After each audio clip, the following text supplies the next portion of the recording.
Stone consumed the town of Irongaunt. Fighters swarm to Nigal Morn against the mighty giantborn.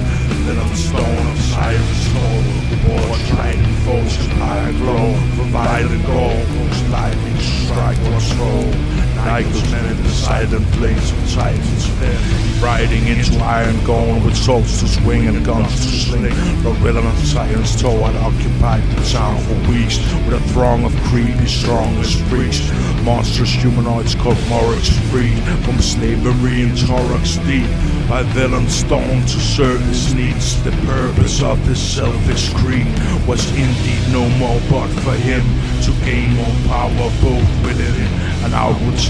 Expand on his land, he ruled through fear with iron hand, and slain Lord Sand of Irongaunt, and held the town far to the north of Ebon Ridge for 7 weeks. First came the men from Ella's Keep to fight his freaks, but met demise. Now came the silent blades to fight Nigal, the bride of titans then bravely led the bride of riding men.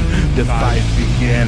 A mounted mage called Azaron began to shape a flaming hand which grew into a fireball he deftly threw at the inn where mhoreg sat and drank, and used as forward base and camp in the expansion of his land.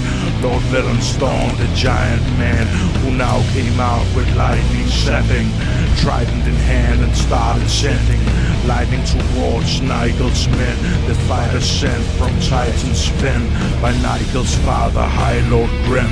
Morn, the sight of the half-giant man, Storm left Nigal's men disarray, while Azaron set them ablaze.